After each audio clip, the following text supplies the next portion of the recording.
go ahead and start. Hello, I'm Alan Kasindorf, aka Dormando from the various Danga mailing lists and MySQL communities and all that fun crap. I'm an OSS hacker, and in MySQL DBA, it's 6 apart. There's some links up on the screen if you want to stalk me a little bit before or during the talk and maybe after the talk. I'm going to be using some code examples, which I'll have to put up on the web page and linked on the slide there after the show because I just finished the slides about an hour ago. So this talk is about all the basics about load balancing. I'll give you guys a little bit of a gentle introduction to this. Load balancing algorithms are typically something that sysadmins, operations folks, and even developers don't really pay that much attention to. You just sort of assume that you put something behind your load balancer and all your load is evenly distributed and your servers are fully utilized. And the graphs and ganglia look good. You kind of go like this and you say, okay, good, I've done a great job.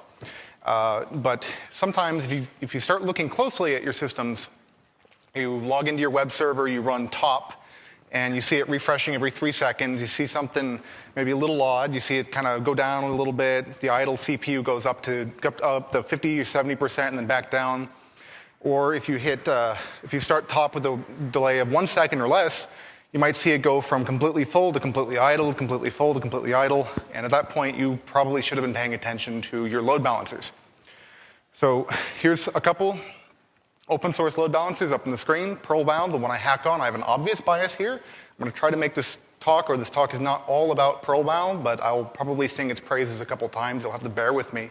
I've used the thing for a couple of years at a couple different sites, a couple billion page views per month each, and it works pretty good for me. HA proxy is pretty old.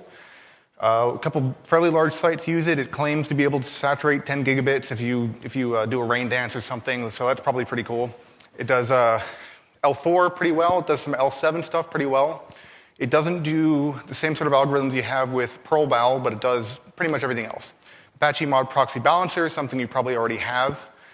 So if you have like Apache 2.2 or 2.0 or something, you can just gas it up and try it out. If you need a solution now and you're familiar with the way Apache is configured and you're familiar with the way Mod Proxy works. Otherwise, there are a whole host of others. Most of these are L4, not a lot of inspection. Pen, Pound, LVM, Linux, virtual machine, something. All L4 load balancers. OpenBSD PF actually does L4 fairly well. You can do Roundrobin. You can Roundrobin connections, source NAT, external NAT, all that good stuff. There's a couple others I'm sure you'll find. But the big differences, the big different kinds of load balancers you'll find are usually between HA proxy and Peribal. And right up front, I'll give you one great first algorithm tip. Pay attention to your systems. Holy crap, I cannot emphasize this enough. Please log into your web servers, run top, D1, D05, whatever. Take a look at it. Take a look at your load balancers and see how they're distributing the requests between the different servers. You all have this information available. If you have a NetScaler or F5 or any of those, you can go in and you can see how well your hits are being distributed between the different servers. And you can see that, say, server A is getting 30% of my hits, and servers B through Z are getting their extra 60%, then something's probably wrong. Or if you log into your web server and you see that the first couple web servers are always pegged, and the newer web servers are not always pegged, and your web requests are coming back a little latent 50% of the time, you can figure that out just by logging in and looking. You don't usually need very advanced tools. You don't need to learn how everything works. You don't need to understand the difference between a NetScaler's DFA L7 regular expression system over the typical NFA, PCRA, whatever crap. You don't need to know about that. You just need to go take a look. It's pretty simple to get started, and as you get more advanced, as you get more used to this, you can get a little more in depth. And also, I would like to emphasize that when you're looking at your ganglia graphs or your cacti graphs, you'll notice that, or you probably already should know, that cacti refreshes every 5 minutes. Ganglia refreshes every 30 seconds, 60 seconds or so. RTG, you can probably get that down to about 5 seconds. You're going to get a snapshot of what your web servers were doing at every point in time when the poller comes around or when Ganglia checks its system statistics and multicasts that out to everywhere. You're not getting the full average over the entire time between those two instances. So if you get snapshots, and then your systems will usually, your monitoring systems will usually actually even that out or average out the difference between 2 points, so you don't get a lot of spikes. But this further emphasizes that if you have a graph that looks fairly normal, you want to make sure that before you go buy more web servers that you're absolutely sure that you're making the best utilization out of everything. You have to actually go in and take a much closer look at sub-second precision. So the different load balancing algorithms are the L1, L2, your switching, L4 is your network layer, L7 is your application layer, TCP, MySQL protocol, whatever, and L8 is your pointy-haired boss. I'm not going to get into L8 problems. I have plenty of those of my own. My boss is here in the front row. He's going to yell at me if I go too much into it. So the basis is that, or the basis for all of these is that L4, you can do tricks that are available to you before your load balancer is looking at the application side. So request comes in, you have available to you everything that any server has before it opens a connection and takes a look at it. You can know what port it's on, you know what IP it's coming from, you know what IP it's going to. You have a general idea of what other connections are existing on that web server. But you can't make any decisions based on what's inside the packet. That's what L7 is. So you can do L4 stupid, you can do L4 with tricks, you can do L7. L4 round robin is the stupid, simple method that's in every system. OpenBSD PF, LVM, balance NG, that's not open source. A lot of them all do it. Except for Peribal. Peribal only does random. Why would it do that? I don't know. The basis between round robin, you take a new connection, request A comes in and goes to the first backend in the list. The next connection comes in and goes to the second one in the list, goes all the way to the end and wraps over. You can do some ghetto weighting with that by putting a backend in twice in the list, depending on what your load balancer is. So you have, say in OpenBSD PF, you have a server which has twice as much capacity as the other ones. You list the other servers once and this big beefy box twice, and you can get a little fancy with that. Also with L4, you can put this in front of, say, if you have a bunch of MySQL databases, a bunch of MySQL slaves, read-only slaves, and you want to kind of stupid load balance all your stuff there, you can do that, go right ahead. You can use that to load balance other smarter load balancers. What I usually do is put a stupid L4, a very fast one, in front of a cluster of Peribal servers. HA proxy doesn't recommend you do this, and when I get more into the algorithm, you'll see why. You have smarter L4. HA proxy has some support for this. Peribal has none at all. All your NetScalers, big IPs, and all the other fun stuff, Altions, Foundries, those all boast a long laundry list even, of stupid L4 tricks. We can wait by the average over this many seconds for what the latency is on all the connections responding from this one server. We can direct traffic based on which server has the least active connections to it. We can direct based on which one has been up the longest or down the longest. We can direct more traffic to it. When a server comes online, we can direct less traffic to it. So as it fills its own internal caches, you're not overloading it, and sort of weigh that up and down over time. So you have the dynamic approaches, which is a lot of the commercial stuff, and some of the open source stuff has HA proxy has some support for this dynamic stuff. So if you have HA proxy, you can configure it so when you put a new server in production, it'll take a few seconds for it to ramp up instead of just immediately slapping it with traffic.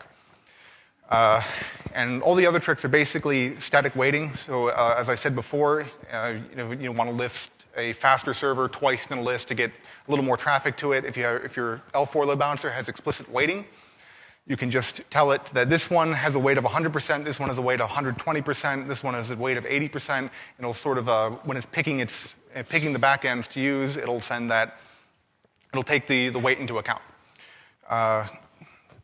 Generally, though, this is a bit of a crapshoot when you're doing some of the L4 stuff. Not usually too great for websites. Websites have usually very short responses, unless I don't want to come up with any good examples offhand of websites that take multiple seconds to respond, but usually your request is running in about 150 to 300 milliseconds. And you have lots of them coming in to lots of servers. The servers have lots of cores. You might have 8 cores, 16 cores, 32 cores, 64 cores in the future. And they're doing hundreds of requests per second. You're doing thousands of requests per second over your entire backend or less, because I assume most of you aren't Flickr. So the problem with that, the problem with these L4, these calculated L4 values, is that they're not usually all updated at more than once per second. So you have the averages built out for all the latency for all your servers in the backend. Every time a request finishes, the load balancer will take a note. It says, okay, this request took 20 milliseconds, this request took 30 milliseconds, this one took 40 milliseconds. It adds those all up, and then once a second, it runs an algorithm on top of this recent data, and then we'll put it back, and we'll put this tabulation back into the L4 list as if they were as adjusted weights. So it turns this complicated algorithm to the simple weighting algorithms that it actually uses to make the decision. You'll see this with Altions, you'll see this with NetScalers, you'll see this, I assume some of the HA proxy plugins have it, but most of the open source guys don't actually implement the algorithms this way. So you won't see the average latency in an open source product, but you'll see that in a commercial product. And what that does is you have this load balancer which is making a decision based on weights, right? So it'll calculate its weights for the average, and then it'll get wedged. This one server was really fast, so it goes on the top of the list. Gets a very heavy weight. This one server was overloaded, so it goes on the bottom of the list. It's a very, very heavy weight. As I said before, you're getting several hundred requests per second. So if you don't have every other things in place to kind of mitigate this, you end up with this server becoming completely slammed with traffic and this server being completely idle before it calculates the averages again, and then they switch in the other direction. So you see it end up this seesaw motion. Your website gets a little seasick as the requests bounce around in the back end. And then we move up, because I'm tired of talking about L4, it's not interesting. You have two main distinct ways of balancing traffic based on the L7. The L7 usually means opening the packet, opening the headers, and saying, I've got this cookie which says, go send me back to server B, that's where my session is. Or send me back to server C because that's where my local caches are. Or I've got this URL, so I want to go to this subsection of backends. I want to go to a different pool cluster. Or you have a load balancing method where you're simply using the algorithm, applied to the protocol for.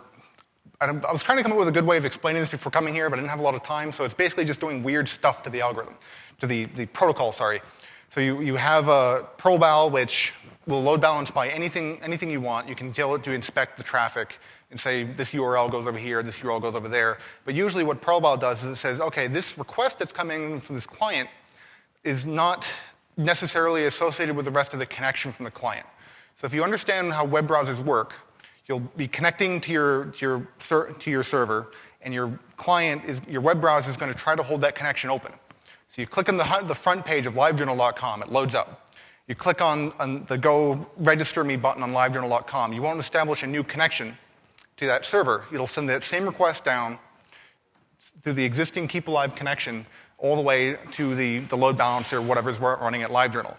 What Peribal does is an L7 trick where you can have a persistent connection from your browser to the load balancer, but even every single individual request you send down that connection can go to any backend. So on most of the other load balancers, most of the L4s, all they're doing is load balancing the connections that come in. So if you have a persistent connection, it comes in, it hits a backend server, and that user is going to be stuck to that server until their browser reconnects. Or you disable persistent connections, which adds a little bit of latency to the user experience. And we're all very sensitive to latency these days. I said that without flipping the slide, sorry. So this is, also I said that already. So we're going to try to move ahead a little bit, so I want to have a bit of a Q&A at the end. I did something to illustrate a well-configured Peribal load balancer. against balancing connections in a couple scenarios against a fake web cluster. And I wanted to also show some examples of poorly configured load balancers, but I didn't really have enough time, so I'm hoping to open that up to a discussion on my blog after this conference, maybe over the coming weeks, where we show different load balancing algorithms beat up in different ways and see how you can apply this here or there. But if you want to go ahead and get started with Peribal, here's going to be a good example and a little bit of proof that it actually does its job fairly well. The machine is called Lbemu. It's a Perl app I wrote over the weekend. It pretends to be a whole bunch of web servers, and it has a pseudo CPU scheduler in it. What that means is with this program, you define clusters of servers as lists of, or just a list of servers. It starts with IP1 and it goes to IP200. You've got 200 servers. And these servers handle requests for /test. They have /test2, /fast, /whatever. When you define a request takes a certain amount of time to execute. And all these servers you define have a certain amount of processing power and a certain amount of CPUs. So they might have 2 CPUs, 1 CPU, 4 CPUs. And this thing does is it tries to emulate pseudo-realistically what happens when you have all these requests coming in and you're trying to execute, and the CPU is trying to execute them in parallel if it's not in parallel. So if you take a web server, it can execute your request in one request per second. Your request comes in, it's fairly CPU heavy, it takes about a second to process. It'll come in, and it'll take 1 second. If you have 2 requests coming into one server that can, with 1 CPU, it's going to take 2 seconds to execute both of them at once. It's not going to take 1 second to do one of them and 1 second to do the second one. They're just going to both come out after 2 seconds. And as you get overloaded, that'll just keep going up and up and up. And this emulates that fairly well. The code is terrible. I tried to make it not terrible. I apparently don't write enough Perl. But if there's some interest in using this, you can use this to test your proprietary load balancers, your open source load balancers. You can use this to play around with different algorithms and different ideas without having to take a whole cluster of servers out of production to toy around with them. I ran all these tests on my laptop. So the test server is Peribal. We're only going to be showing it under ideal conditions. There's ways to horribly misconfigure Peribal. Please don't do that. I know there's not a lot of documentation telling you not how to do that, but we're working on that. So the emulator, the configuration looks like this. You have a request defined /normal. I actually cut a couple lines out of here because it was too long. You define a server, a basic web server. It's got 4 CPUs. There's 4,000 CPU ticks per second per CPU. And the emulator will run every 20 milliseconds. It'll apply 50 frames per second to this CPU speed and apply that over to the ticks on the request. And so 400 ticks for a request will take about a quarter second or less, about 130, 140, 150 milliseconds. And you define the cluster, which is a fairly simple definition of start this port at port 5000, create 10 of them. So you get 5000 through 5009, listening as different web servers. And they all have 4 CPUs with 4,000 ticks or whatever. And then we define max cons. We can also define whether or not max cons is basically max clients in Apache. After you have that many persistent connections or open connections to the server, it won't accept more.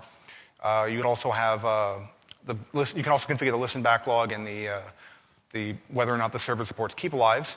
So you can use this and this configuration to define a whole bunch of different requests, a whole bunch of different servers, a whole bunch of different clusters. You can bring up things in every which way and kind of really give your load balancer a workout, really start to understand or learn how it works. And I think this is pretty cool. I've wanted this tool for a while, but I don't know if there's going to be any interest. This is your simple, ideal Peribal config. It's fairly self-explanatory. You have a node list, external list of servers. You set up what it listens on, the roles, reverse proxy. That just means it's a load balancer. Persist client means to allow clients to run keep alive against it. Persist backend tells Peribal to keep connections alive between itself and your backend web servers. So this is what's significant in Peribal, and I'll say it again. because it's a little confusing, is that a client request is physically separate from a backend connection. So a client can talk to Peribal and make requests, and you can answer that without it ever going to a backend server if you have a plugin that's answering requests for you. Or you can have a backend connection from Peribal that also talks about talking to a client. So this is the basis of how it does all its other work. And there's a feature called Verify Backend, which what this does is the second half of Peribal's magic, where when it opens a new connection to a backend server, it sends an options request to it. So it says, I've got a connection open to Apache. I'm going to send a request, a very fast request, option star, and get a response back. Once I have a response back, I know I'm talking to Apache, I'm not talking to the listen queue, and this connection is ready to serve more requests. So obviously, you only really want to do that if you're using persistent connections. If you're not using persistent connections, you verify and you close it again, and it's useless. But with backend persistent connections, you know that Peribal now knows when it's about to send a request that comes from a client, it's going to send it to the backend. Peribal knows ahead of time that it's talking to an available Apache slot. It's not going to find out at the time the request comes in. It's not going to find out at that point that, okay, I've got to go find a backend server, or I've got to go open the connection, I've got to send the request down, and then we've got to wait for Apache to hook us up.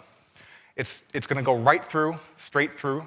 Peribal, there's the extra options there, backend persist cache, connect ahead, so it'll keep these idle connections available. So the more bored idle connections you have from Peribal to your backend, the less latency you're going to have when a request comes in and it's got to go find something to balance your traffic to. But this does mean that you need to very carefully consider what your max clients are set to. You want to make sure that all your web servers, your max client settings are exactly what the server can handle. So if you have a 4-core CPU, 4-core server, and you can handle about 8 requests in parallel before it starts to slow down, you want to set that as your max client. And then, so no matter how many connections are coming in on the client end, Peribal will not slow down your servers. Requests will always take the same amount of time to process. You're not going to get any schedule overhead and have your requests start taking a lot longer to process. They're just going to come in, they're going to go back out as quickly as possible. And then a management interface. So the tests we're going to run, overload situation. We've got 80 available backend connections, 10 servers. The first set of tests are going to be 400 concurrent requests, which is obviously higher than 80. So it's going to be a little slow.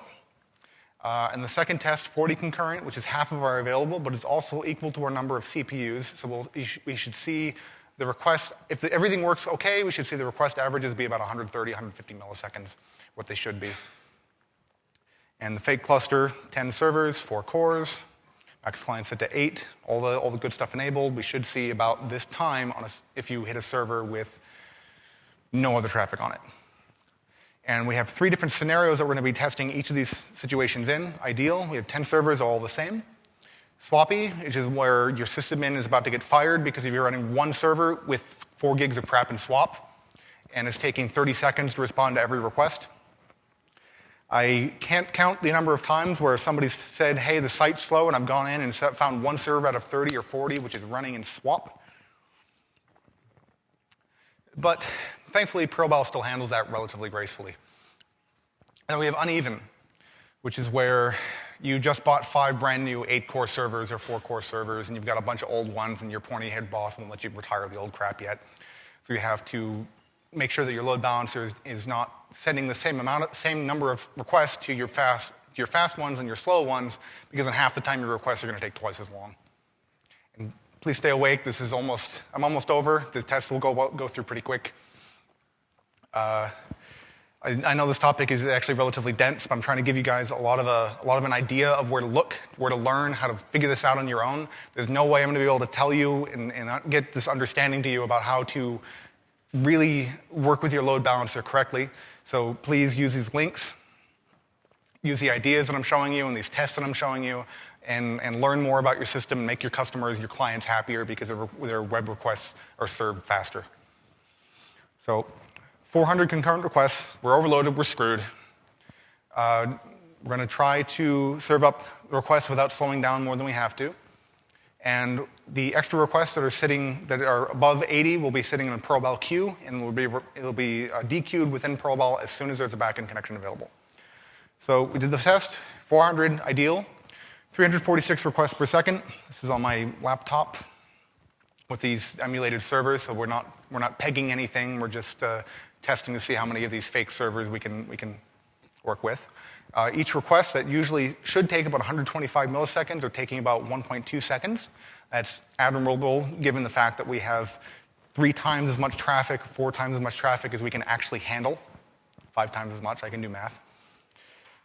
We've got an outlier about 4,000 milliseconds and a standard deviation of about 100 milliseconds. So everything is fairly consistent through this overload situation. You don't have your site crashing and burning and everything taking 30 seconds to run because you have way more requests coming in than are going out. Peribal is smoothing out what's coming in and trying to keep everything relatively sane. We have the Swappy Bastard, which is, again, please fire your sysadmin if they're not fixing this after a week. You get a little bit slower. 98% of the requests are taking about a little bit longer than the other ideal test, which means there's only 2% of your requests were affected by having 1/10 of your servers screwed. I think that's pretty good. The standard deviation was a little higher, obviously because we have one server that is broken. 400 sloppy sysadmins or a green initiative. You don't want to throw out your old servers because you have to recycle them and there's mercury in your servers or something. You drop down requests per second a little bit because half the servers are half as fast. Half of the requests are running within a certain range, which is pretty close to what the ideal test was. The other half are running a little slower. So that comes up about what you'd expect. And the deviation was fairly small. I think I'm going to flub that test. We switched to the 40 concurrent. Now this should be completely even. We have 40 CPUs. And if we're running 80 concurrent, then everything should take twice as long, or 3 times or 4 times as long. So 40 ideal came up to about 288 requests per second, 50% under 127 milliseconds, and a little bit of jitter, bringing that up to 200, deviation of 34. So that's about as low deviation is fairly consistent. Peribal is doing a pretty good job of making sure that all your requests are taking roughly the same amount of time as you have resources available. You see this through all the slides, that all these tests where the requests are coming in and working consistently. And really the whole reason why we're doing this and load balancing and smoothing everything out is so that we don't have these huge spikes. Say when you're clicking on Twitter and you click over here and it takes 30 seconds to load a page. You go, what the hell? Why is that taking so long? You hit reload and it comes back in 50 milliseconds. The page jumps instantly. And you're clicking around and half the time is slow, half the time is fast. That's really annoying. And you do a lot of work on the back end. You work with your database administrators, you work with your application developers, and you try to say, okay, don't deal with this, don't do this wrong, don't do that wrong, but also you got to make sure that your load balancing, your stuff coming in the front end is going to the servers that aren't, application servers that aren't completely overloaded, aren't overcapacitated or over subscribed.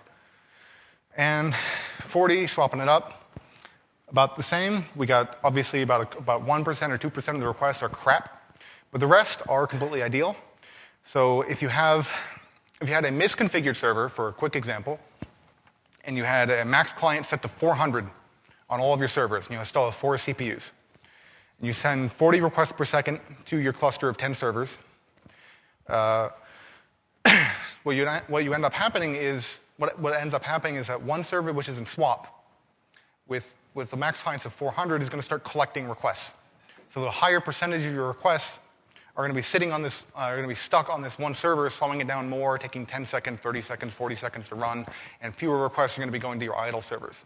So in this case, you can see that Peribal is attempting to not do that. And then 40 uneven, pretty much the same. It was actually a little surprising. I was expecting this to be a lot slower, but I guess Peribal was also trying to make sure that all the requests that could be satisfied by the faster servers were going to those faster servers, and they weren't really getting hung up on the other ones. And I'm going to leave a long Q&A. I know it's in the end of the day, so I was trying to run through this a little quickly. We can get out of here, and I can go home and take a nap. There's URLs up here. Peribal's documentation sucks. I'm sorry. I really wanted to work on that for a while. There's also MogulFS and other Danga projects that don't have great documentation. I've spent a lot of time working on the Memcache docs, but we're going to make that better. If you do use Peribal, please join up with the mailing list and volunteer to work on the wiki and help out. Any questions? Yes?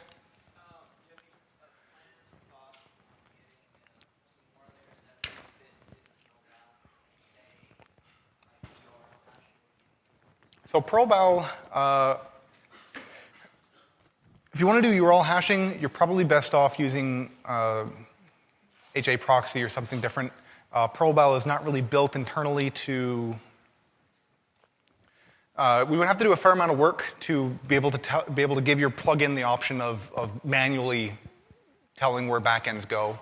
It's very, very tuned towards just kind of trying to put requests where they come in. We could possibly do it in the future.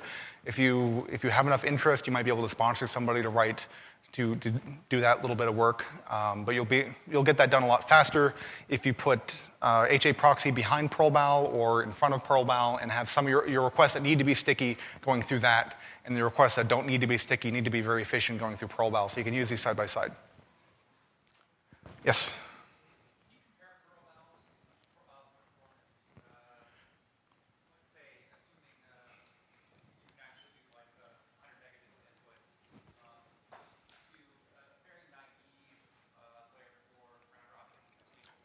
It's going to be night and...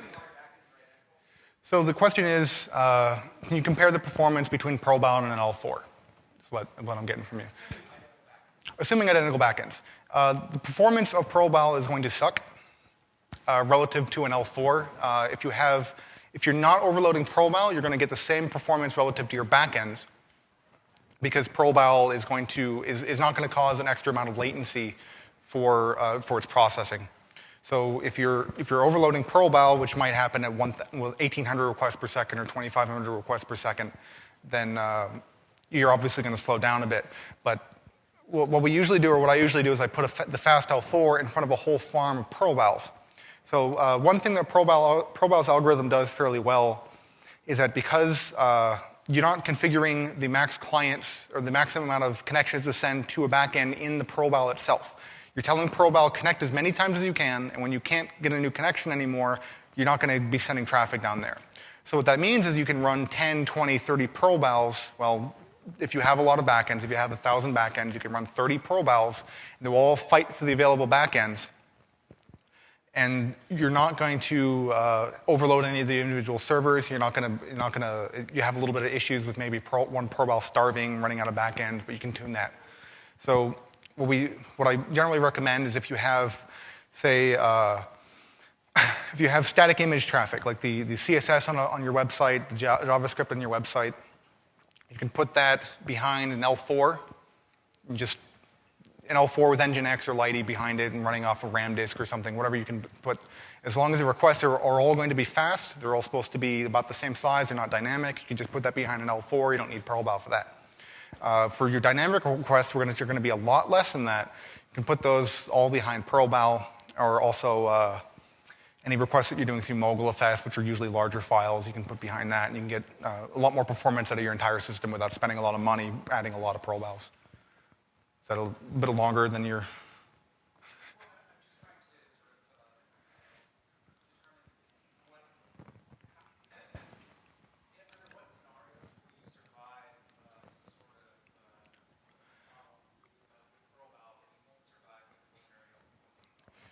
So the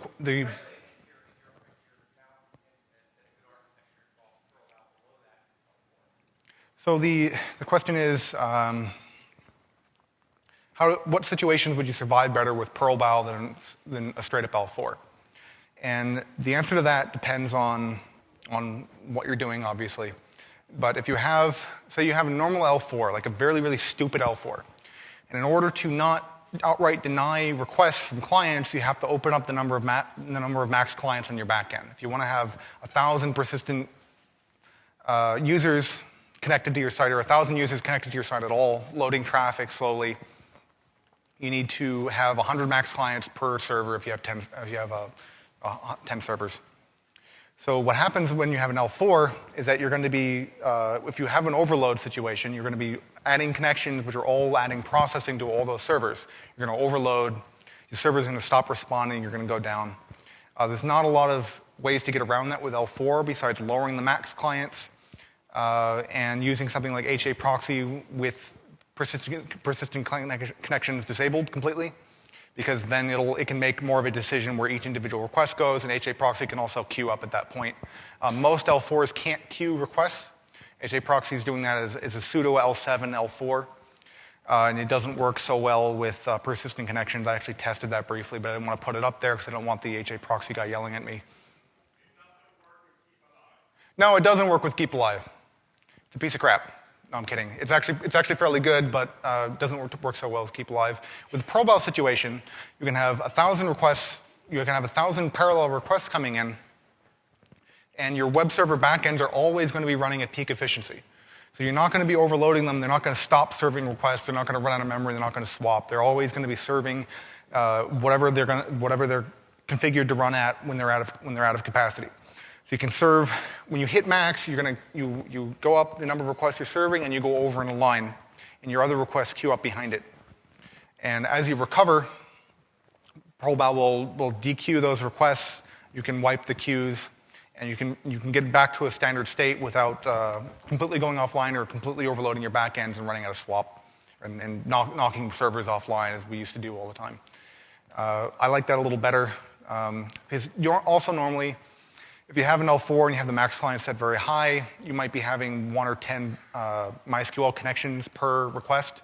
So you're not just overloading your web servers, you're overloading your databases even more.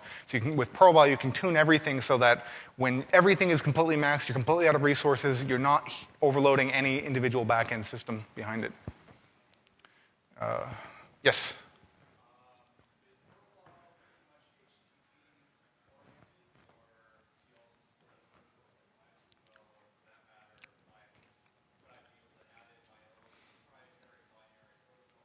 So the question is, does Peribal support HTTP only, or does it do other things?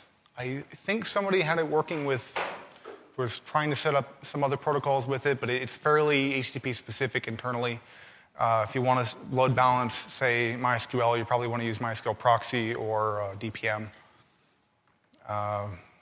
Or for anything else, you probably want to use L4. I would actually give HA proxy a decent chance of you being able to write a plugin that would understand a different protocol pretty well.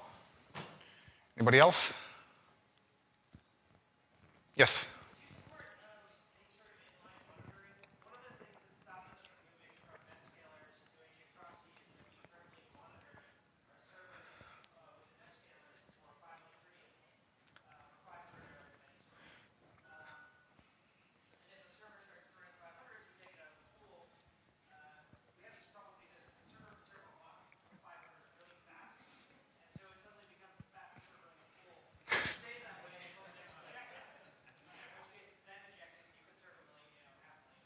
Oh, I love that. That clears your queues really fast. So the question is, how can you set up HA proxy or whatever so that when one server goes completely bananas and starts shooting 500s at a rate of about 2,000 per second, that you don't send all of your requests, all of your client requests are suddenly running to this one server, which is very, very fast, and your load balancer is very happy with it. The answer to that is you sort of can't with the L4s. With HA proxy, you can configure it to do an HTTP check once per second or once every other second, where it'll send a health check to the back end, and if it gets a 500 back 3 times in a row or twice in a row or even once, it'll take it out of the pool for a little while and then not put it back in until it gets an OK from its health check. But that's just because of the nature of the L4. It's not able to tell what your response is. But actually I'm wrong about HA proxy. So with HA proxy, you can actually tell it to not serve a 500 request and send that to a different server. The same with Peribal. I read the recent manual for HA proxy last night, so I guess I'm a little fuzzy on it. But I believe there's some options for inspecting, say, consider a server failed if the response comes back as a 500. With Peribal, you can tell it to retry other backends at a certain backoff if you get a 500. So if a 500 comes back, and then Peribal will just try a different backend and not send that response back. I'm not too sure offhand about how well HA proxy supports this, but I know that it's something that we use in Peribal quite often. Anybody else? We've got a few more minutes, or we can cut it and I'll run around.